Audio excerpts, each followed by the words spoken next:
Retour sur le plateau de Patrimoine TV pour suivre en direct le 18e congrès de la Chambre nationale des conseils en gestion de patrimoine au CNIT La Défense. Et on retrouve tout de suite sur place notre envoyé spécial, Bogdan Koval. Bogdan, bonjour. Alors dites-moi, est-ce qu'il y a... Vous le dites très bien, hein, vous avez compris. Bon, alors dites-moi, est-ce qu'il y a autant de monde cet après-midi que ce matin ? Eh bien, effectivement, il y a toujours beaucoup de monde sur les stands, un petit peu partout, aux buvettes également, mais essentiellement sur les stands. Je crois que les asset managers sont très contents de la prestation. Et puis, il y a aussi beaucoup de CGP, donc j'ai pu échanger. Vous verrez, on en a cet après-midi quelques-uns qui vont passer sur notre antenne. Bon, en tout cas, vous avez déjà trouvé une nouvelle invitée. Tout à fait, c'est Virginie Trécois. Et Virginie, bonjour. Vous êtes donc la grande responsable des formations, c'est bien cela? Oui, tout à fait. Donc, au sein de la Chambre des indépendants du patrimoine, CNCGP maintenant, les partenaires et organismes de formation nous envoient des demandes de validation. Donc, nous réceptionnons, nous regardons tous les supports pour pouvoir donner donc, un nombre d'heures validées pour ces différentes formations. Toutes les formations ont attrait à notre métier, donc sur des sujets divers et variés, juridiques, fiscaux, financiers. On est bien d'accord que nous ne validons pas de formation commerciale. Voilà. Alors, qui fait ces formations? Donc, les partenaires dispensent ces formations et les organismes de formation. Mais c'est les asset managers, si c'est les partenaires, c'est un petit peu biaisé, non? Non, puisque justement, nous ne validons pas de formation commerciale, c'est ce que je disais précédemment. Donc après, les asset managers peuvent tout à fait dispenser des formations sur de l'assurance vie. Et comment vous les validez? C'est difficile à valider. Vous assistez. Comment vous faites pour les valider? Vous n'assistez pas à ces formations, donc comment est-ce que vous pouvez savoir si c'est une vraie formation, si c'est bien fait, et surtout si les CGP sont présents? Alors, justement, on attend aussi des CGP qui nous remontent ces informations-là. Donc nous, on se base sur les supports qui nous sont envoyés.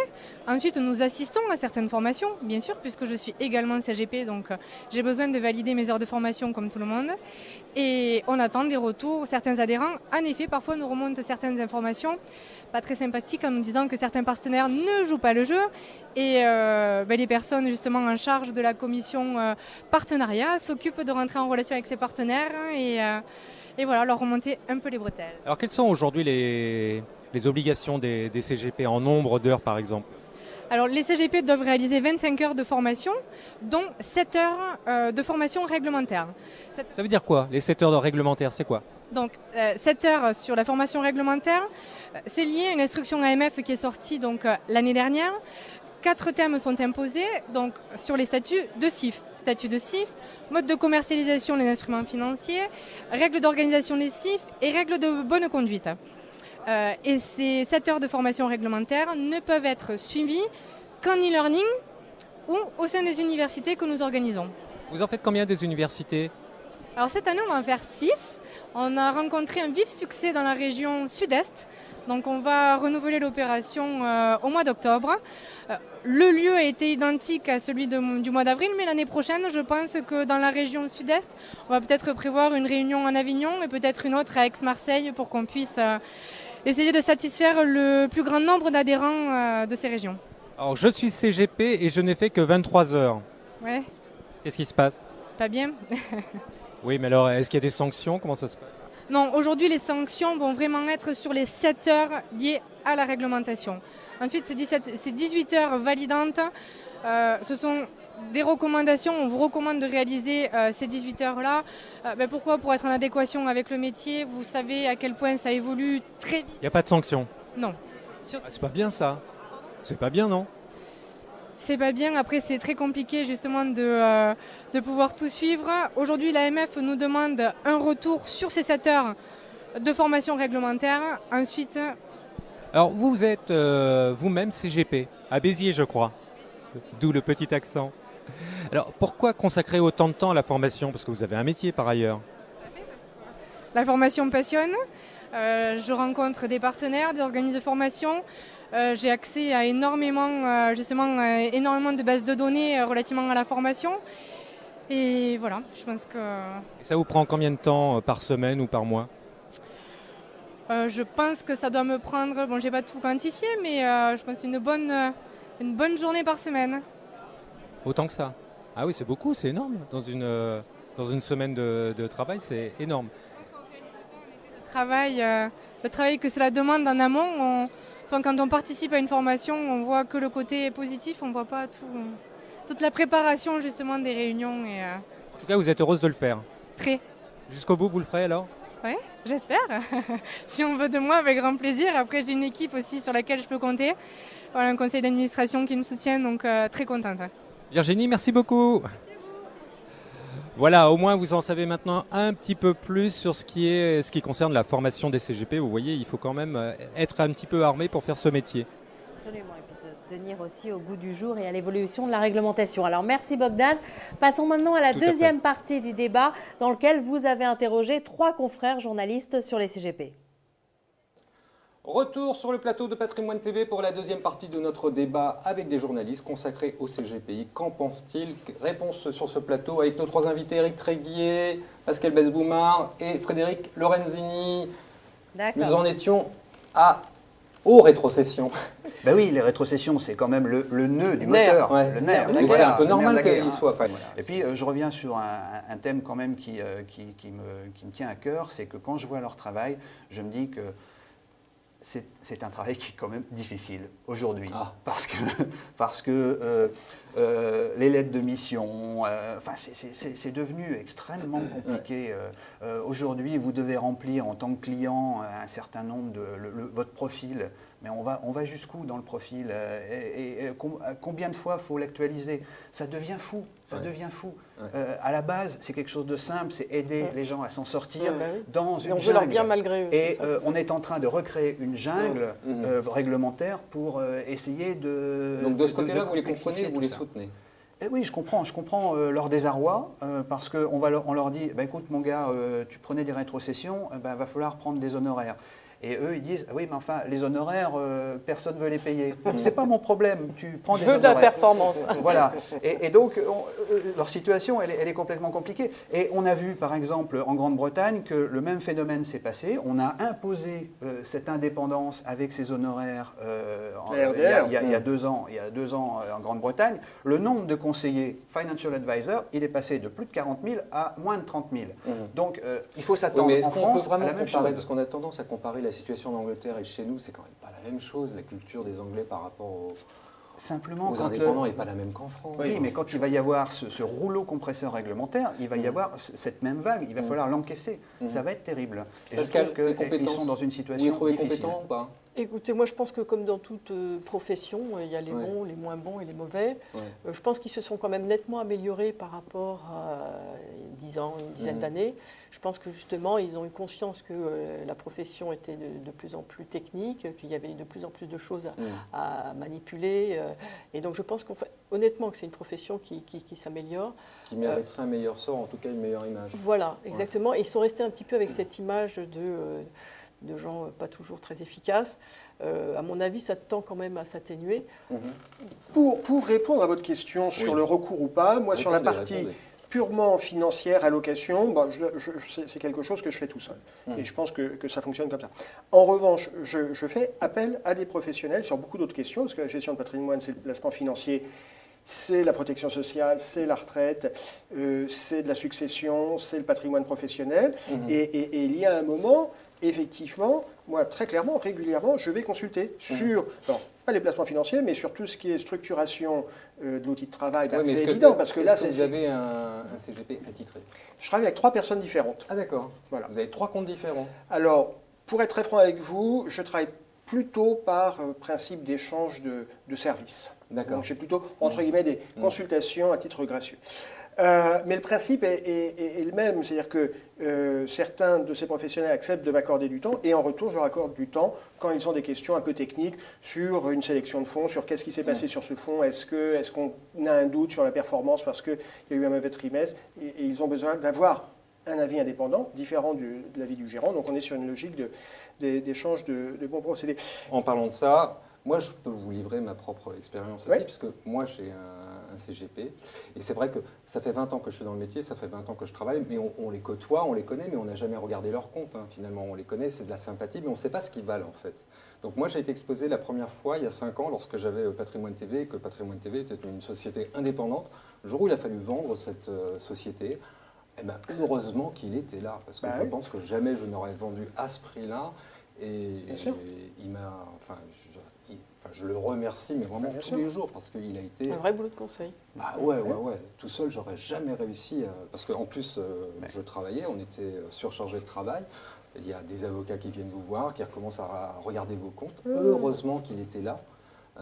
Et qu'il a participé, et c'est lui qui a fait la négo, hein, donc heureusement qu'il a fait ça. Il y a des gens extrêmement calés, Non, il a été très très bon sur ce coup-là. Et surtout qui ont la modestie. Avec un calme et un professionnalisme. Beaucoup qu'on voit qui ont la modestie de dire je ne sais pas, par contre je peux vous indiquer les bons professionnels et avoir recours à bon avocat, bon banquier d'affaires aussi. Voilà, alors après c'est vrai que malheureusement on se fie davantage à l'empathie qu'on peut avoir pour certains, alors qu'on ne sait pas. Moi, je sais, pour l'avoir vécu, mais je ne peux pas... Il y a toujours ceux qui attendent plus et qui sont déçus parce qu'on leur avait dit que ça valait 5% de rendement et qu'ils en ont 3,5%. Bon, il y a toujours ceux, en plus, qui pensent qu'ils ont le mauvais prestataire parce qu'ils n'ont pas le rendement qu'ils voulaient.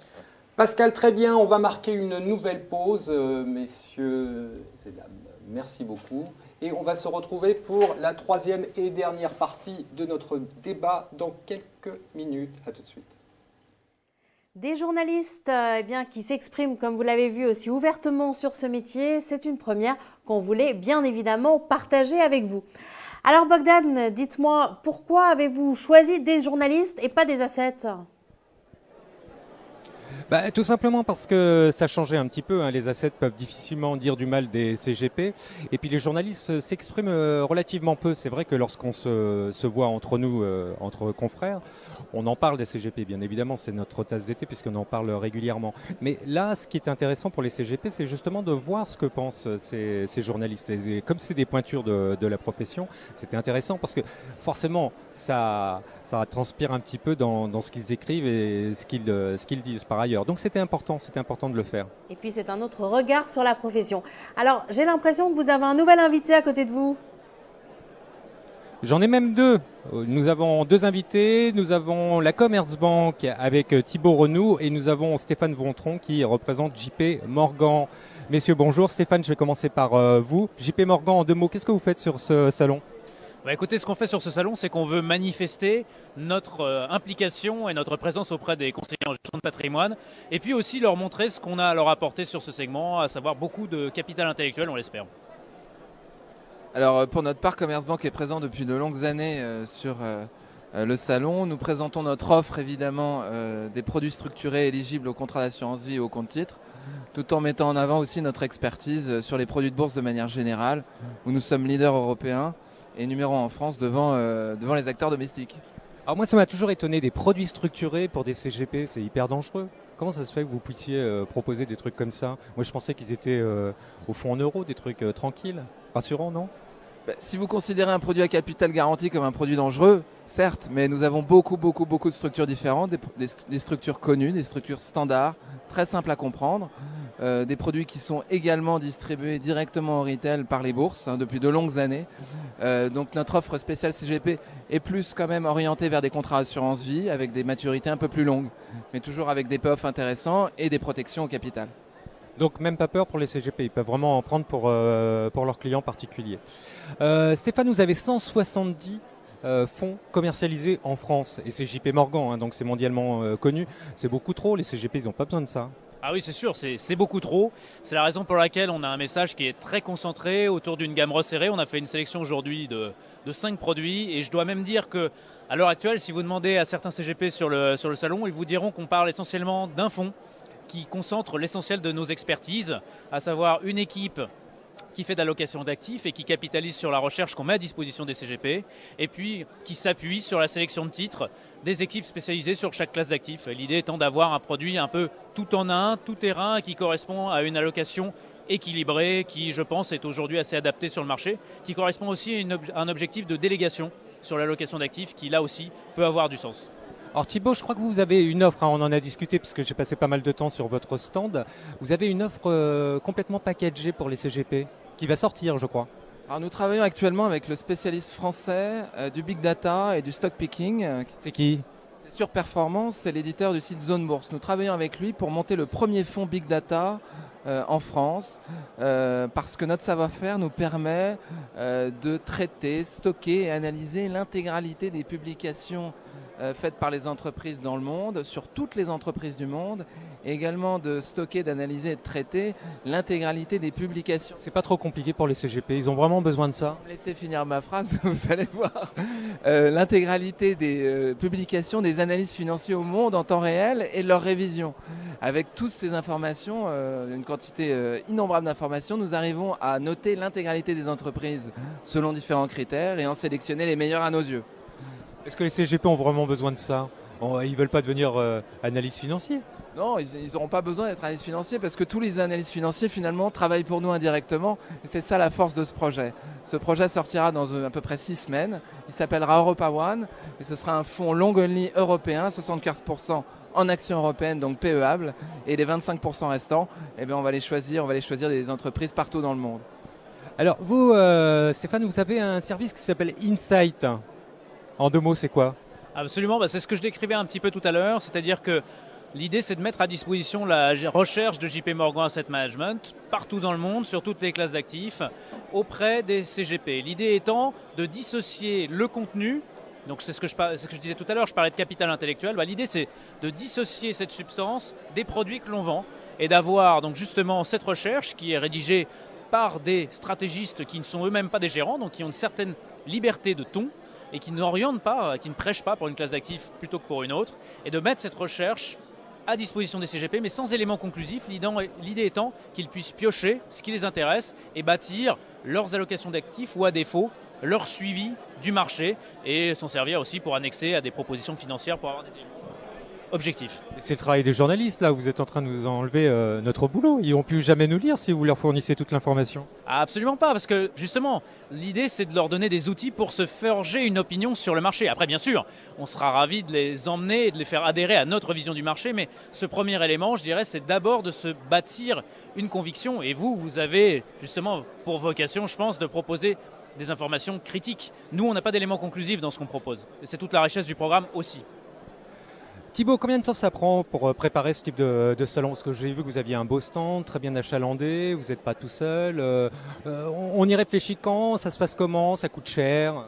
C'est pas une question qu'on se pose en ces termes, puisque maintenant, il est de notre devoir d'aller à la rencontre de notre clientèle. Et ce genre de rendez-vous est obligatoire pour nous, parce que ça nous permet à la fois de nous enrichir des expériences clients que nous n'avons pas encore, et puis de ceux que nous avons déjà, qu'on a le plaisir de compter parmi nos clients, et qui nous peuvent partager avec nous de manière assez décontractée leurs envies, leurs volontés, leurs projets, et nous essayons du mieux possible d'y répondre. Donc la préparation, c'est tous les jours, c'est leur faire partager notre expérience au quotidien dans le montage de nouveaux projets et dans les 4000 transactions que nous avons par jour sur les produits de bourse, par exemple. Ça crée des tendances aussi. Stéphane, et vous, combien de temps ça vous a pris pour préparer ce salon? Je pense que c'est une préparation continue. Le dispositif... Vous êtes combien sur le stand? Là, nous sommes 4 sur le stand, 2 du marketing, 2 de l'équipe commerciale, puisque l'équipe commerciale dédiée au CGP est en cours de constitution. On a une 3e recrue, un petit scoop, qui nous rejoint d'ici 2 mois, et un 4e qui est en cours de recrutement. Donc, je prends cet engagement, nous serons 4 à Patrimonia. Stéphane, merci beaucoup. Thibaut, merci beaucoup. Et puis, bon salon à vous. Merci. Voilà Isor, le sentiment des asset managers. Ce que je voulais surtout en interrogeant des asset managers, c'était surtout de savoir comment ils vivaient eux ce salon également, parce qu'on sait, il y a quand même une fin commerciale. Toutefois, il y a aussi beaucoup d'informations, beaucoup de relationnel. Et puis ça permet aussi au CGP de, comme vous le disiez tout à l'heure, aussi de voir un petit peu les produits qui sont proposés et qui leur sont adaptés. En tout cas, merci Bogdan. Voilà, c'est terminé pour ce 4e JT en direct du 18e congrès de la Chambre nationale des conseils en gestion de patrimoine au CNIT La Défense. Attention, on se retrouve maintenant à 16h précises pour le prochain JT.